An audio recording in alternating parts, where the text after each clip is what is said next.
Το ερώτημά σας. Καταρχάς, καλησπέρα. Ονομάζομαι Μοχάμεντ Ελσαέρ, φοιτητής Πολιτικής Επιστήμης και Ιστορίας στο Πάντιο Πανεπιστήμιο, 20 ετών. Θα ήθελα να σας θέσω δύο σύντομα ερωτήματα. Το πρώτο, ήδη λοιπόν από την προεκλογική σας εκστρατεία αλλά και σε κάθε σας δημόσια εμφάνιση, τονίζατε λοιπόν ότι θα φέρετε έναν νέο αέρα, θα κάνετε αλλαγές, θα φέρετε έναν ανανεωτικό αέρα στην Ελλάδα αλλά και στην ελληνική κοινωνία. Σήμερα λοιπόν, 3 μήνες έπειτα από την εκλογή σας, θα ήθελα λοιπόν να μου κάνετε μια αποτίμηση του έργου σας, τι έχετε καταφέρει μέχρι σήμερα, ποιες αλλαγές έχετε κάνει, είσαστε ικανοποιημένος από αυτό. Επιπλέον, πώς μπορεί ένα μέλος λοιπόν του παλιού κατεστημένου να επιφέρει ένα νέο ανανεωτικό σχήμα στην Ελλάδα. Και το δεύτερο ερώτημα έχει να κάνει με ένα πολύ σημαντικό... Να απαντήσει πρώτα στο φυσικά, πρώτο. Φυσικά. Εγώ σημειώνω το ότι σας θεωρεί ο φίλος μου ο Μοχάμετ μέρος του πολιτικού κατεστημένου. Εντάξει, είναι και μια δεκαετία δεν έχει... οπότε μπορεί να θεωρηθεί. Κοιτάξτε, δεν έχει, μέλος. Από μια οπτική γωνία δεν έχει άδικο. Και θα εξηγήσω και το γιατί. Καταρχάς, αν είμαι ευχαριστημένος, είναι 5 μήνες ήδη, ο καιρός περνάει γρήγορα. Είμαι αρκετά ικανοποιημένος, ναι. Γιατί. Πρώτον, διότι η Νέα Δημοκρατία πια έχει ένα ξεκάθαρο δημοσκοπικό προβάδισμα, μη αμφισβητήσιμο, το οποίο το μόνο αντικείμενο είναι η διαφορά. Τις πιστεύετε, Πρόεδρε, τις δημοσκοπήσεις? Αν τις πιστεύω. Γιατί τις είδαμε και στην Ισπανία και στη Μεγάλη Βρετανία. Βέβαια, στην Ισπανία υποτίμησαν τη δύναμη του κεντροδεξιού κόμματος. Ναι. Θα σας πω τι πιστεύω. Βλέπω μια αλλαγή στην κοινωνία, την αισθάνομαι, κυκλοφορώ πολύ στον κόσμο και προσπαθώ να κάνω ένα πλαίσιο περιοδιών όπου μπαίνω σε μαγαζιά, δηλαδή προσπαθώ να μιλάω με τον κόσμο. Βλέπω μια σημαντική αλλαγή. Οι δημοσκοπήσεις δείχνουν ξεκάθαρο προβάδισμα.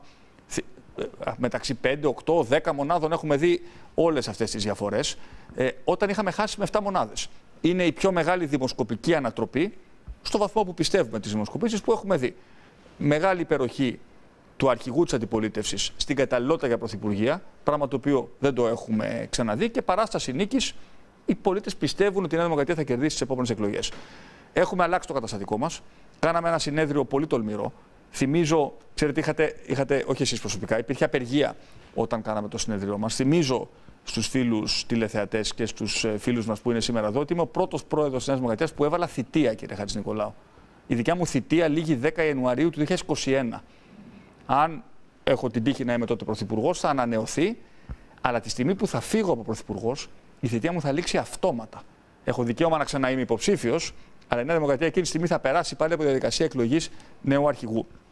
Κάναμε μεσοκομματικές εκλογές, ανανεώσαμε τις τοπικές μας οργανώσεις κατά 70%. Προσπαθούμε, δεν το έχουμε καταφέρει στο βαθμό που θα ήθελα ακόμα, να προβάλλουμε και να φέρουμε νέα στελέχη. Αυτό είναι η άσκηση που έχω βάλει, ο στόχος που έχω βάλει. Πώς θα γίνει, έχετε κάποιο... Πώς θα γίνει. Με μια ανοιχτή πρόσκληση. Και προς τα πού θα γίνει άνοιγμα πολιτικά? Το άνοιγμα θα γίνει προς ικανούς πολίτες οι οποίοι έχουν κάτι να προσφέρουν. Με ενδιαφέρει πολύ περισσότερο να φέρω ανθρώπους νέους που να έχουν πραγματικά ένσημα στη ζωή, στην κοινωνία, στη Νέα Δημοκρατία, από το να συζητώ μεταγραφές ποδοσφαιρικού τύπου παλιών στελεχών. Σήμερα ανακοίνωσα τη διαδικασία επανείδρυσης στον ΕΔ, κάτι το οποίο μπορεί και εσένα ως νέο να σε ενδιαφέρει, με σκοπό να έχουμε... Δηλαδή, ας πούμε, για παράδειγμα, στελέχη όπως ο Βαγγέλης Βενιζέλος, η Άννα Διαμαντοπούλου, ο Ανδρέας Λοβέρδος, ο Γιάννης Μανιάτης, δεν λέω τυχαία τα ονόματα, είναι τα ονόματα που ανέφερε σε μια συνέντευξή του στη Real News ο πρώην πρόεδρος του κόμματός σας και πρώην πρωθυπουργός, ο κύριος Σαμαράς. Τα στελέχη αυτά ανήκουν σε άλλο κόμμα. Δεν έχω καμία πρόθεση να κινηθώ σε τέτοια λογική μεταγραφών. Είμαι πολύ ξεκάθαρος σε αυτό το οποίο λέω και πολύ, πολύ καθαρός. Αυτό το οποίο με ενδιαφέρει είναι να σας πω 4 ονόματα τα οποία δεν θα έχετε ξανακούσει ποτέ, και όταν τους δοκιμάσετε για πρώτη φορά, και μακάρι να αρχίσετε να τους καλείτε, να δείτε ότι αυτοί οι άνθρωποι πραγματικά έχουν κάτι να πούν. Δεν θα αφήσω αναπάντητο το ερώτημα για το κατεστημένο. Ναι, πράγματι. Να προσθέσω στο κατεστημένο και τη λέξη Τζάκι. Ναι, νομίζω ότι εκεί ο Μοχάμετ αναφερόταν και σε αυτό. Ναι, φυσικά. Λοιπόν, κοιτάξτε, εγώ προέρχομαι από μια πολιτική οικογένεια και δεν έκρυψα ποτέ ότι είμαι πάρα πολύ περήφανος για το όνομά μου και ειδικά πολύ περήφανος για τον πατέρα μου. Και για την πολιτική του διαδρομή συνολικά. Θεωρώ ότι είναι ένας άνθρωπος ο οποίος μάλλον έχει αδικηθεί από την ιστορία και ενδεχομένως σήμερα να δικαιώνεται διότι τόλμησε να κάνει πράγματα πριν την ώρα του. Αλλά εγώ είμαι πράγματι 11 χρόνια στην πολιτική, δεν είμαι ούτε μεγάλος ούτε μικρός, είμαι 48 ετών. Έχω κολλήσει ένσημα 10 χρόνια πριν μπω στην πολιτική. Έχω ένα βιογραφικό, πιστεύω, πολύ δυνατό από πλευρά σπουδών, αλλά κυρίως έχω δώσει δείγματα πολιτικής γραφής. Και πρέπει να σας πω ότι κέρδισα και τις εσωκομματικές εκλογές, ο κ. Χατζηνικολάου το ξέρει καλά, όχι ως εκπρόσωπο του κατεστημένου, μάλλον ως το απόλυτο outsider. Σωστό. Θυμίζω ότι κανείς βουλευτής της Νέας Δημοκρατίας, κανείς δεν με στήριξε.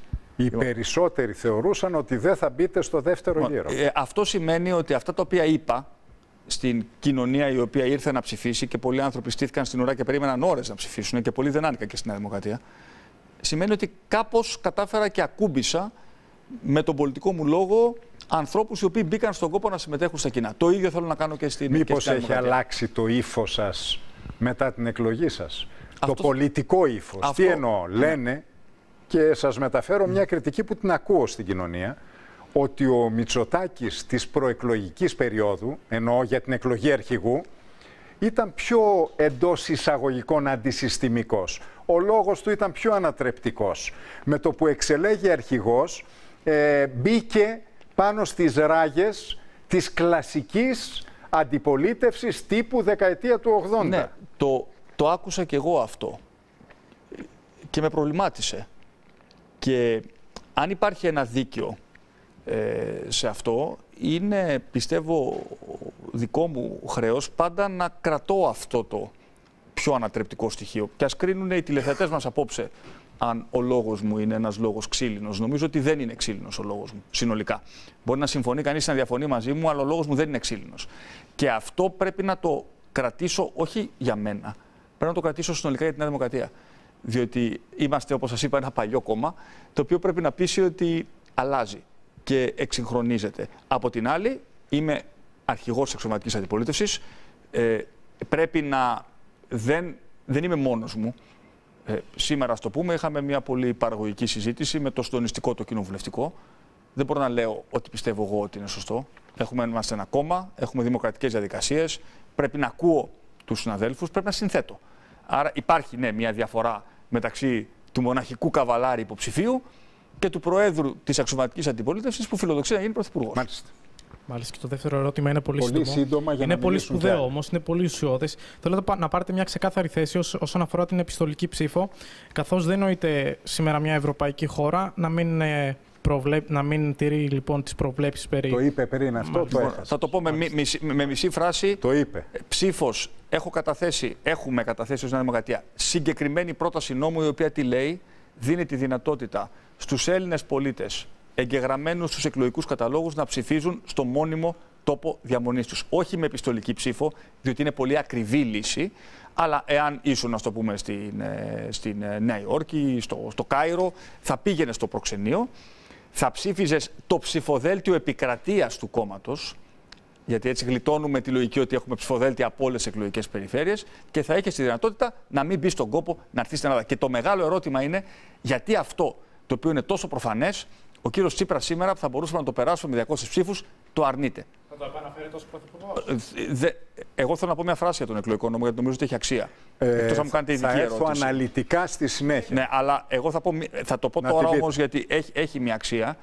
Εγώ, κύριε Χατζηνικολάου, όταν με το καλό κερδίσουμε εκλογές, αμέσως, και εφόσον έχει ψηφιστεί η εγκληματική απλή αναλογική, αλλά δεν θα έχει ψηφιστεί με 200 ψήφους, αυτό είναι περίπου βέβαιο, άρα θα ισχύσει από τις μεθεπόμενες εκλογές. Καλά, η απλή αναλογική δεν είναι εγκληματική. Εγκληματική είναι, κατά τη γνώμη μου, εγώ δεν είμαι υπέρ της απλής αναλογικής, έχω αρθρογραφήσει εναντίον της. Εγκληματική όμως, κατά τη γνώμη μου, είναι η απουσία κουλτούρας συνεννόησης από την ελληνική πολιτική σκηνή. Γιατί το λέτε αυτό? Είχαμε κυβερνήσεις... Το λέω γιατί με μπόνους 50 εδρών, κύριε Πρόεδρε... Να σας πω λίγο... Ένα λεπτό. Και να μου απαντήσετε... Το φύλαγα για το hard rock του τελευταίου μέρους της εκπομπής που θα ακολουθήσει. Αλλά με 50 έδρες μπόνους και δυσκολευόμαστε να φτιάξουμε κυβερνήσεις. Ας πούμε τώρα έχουμε μια κυβέρνηση 153 βουλευτών. Πριν, με την αποχώρηση της Δημάρα από την κυβέρνηση Σαμαρά, είχαμε και πάλι μια ασθενική κοινοβουλευτική πλειοψηφία που δυσκόλευε την κυβέρνηση. Εγώ, κύριε Χατζηνικολάου, πιστεύω στις σταθερές κυβερνήσεις. Πιστεύω στον πόνους. Θέλω να πω, αν μπορούσε να γίνει μεγάλος συνασπισμός, γιατί να μην γίνει η απλή αναλογική? Αλλά δεν μπορεί να γίνει. Κοιτάξτε να δείτε. Διότι δεν έχουμε κουλτούρα συνεννόησης. Η απλή αναλογική δημιουργεί πολλά περισσότερα προβλήματα από όσα λύνει. Και για να το πούμε πολύ απλά, Εάν ο μεγάλος, προσέξτε όμως, ο μεγάλος συνασπισμός έχει και ένα τεράστιο μειονέκτημα. Κάνει τη Χρυσή Αυγή αξιωματική αντιπολίτευση. Ας σκεφτούμε και αυτήν την διάσταση. Λοιπόν, αλλά από εκεί και πέρα η αριθμητική της απλής αναλογικής, για να το καταλάβουμε, είναι αμήλικτη. Θα σήμαινε η απλή αναλογική ότι το πρώτο κόμμα για να κάνει κυβέρνηση χρειάζεται 3 κυβερνητικούς εταίρους. 3. Λοιπόν, καταλαβαίνετε τι θα συμβαίνει αυτό για το ελληνικό πολιτικό σύστημα έτσι όπως είναι. Μάλιστα. Είχαμε κυβερνήσεις συνεργασίας, λοιπόν. Ο κύριος Τσίπρας αυτή τη στιγμή την απλή αναλογική τη θέλει για να βάλει ένα φρένο στην προοπτική της Νέας Δημοκρατίας να πάρει ένα πολύ ψηλό ποσοστό. Δεν θα του βγει, δεν θα βρει 200 βουλευτές. Αν ψηφίσει την απλή αναλογική, εγώ δεσμεύομαι ότι ως Πρωθυπουργός αμέσως, προσέξτε, αμέσως, σε χρόνο δηλαδή πολιτικά ουδέτερο, θα ανοίξω συζήτηση εκλογικού νόμου για ένα πιο τολμηρό εκλογικό σύστημα, το οποίο θα συμπεριλαμβάνει και φυσικά το δικαίωμα των πολιτών εκτός Ελλάδος να ψηφίζουν. Ψήφος στα 17, συμφωνείτε ή διαφωνείτε? Δεν συμφωνώ, γιατί η ψήφος στα 17, όχι γιατί δεν έχω μια εμπιστοσύνη στην οριμότητα των νέων παιδιών, αλλά γιατί όχι στα 16. Η αλήθεια είναι, με αυτή τη λογική, όχι στα 15. Η αλήθεια είναι ότι παντού στον κόσμο, με εξαίρεση, η Βόρειος Κορέα είδα ότι έχει ψήφο στα 17. Πολύ ενδιαφέρον, γιατί εκεί βέβαια οι εκλογές δεν έχουν καμία σημασία. Αλλά η αλήθεια είναι ότι ελάχιστες χώρες έχουν ψήφο στα 17. Πολλές από αυτές είναι δικτατορίες, είναι εκεί που γίνονται εκλογές για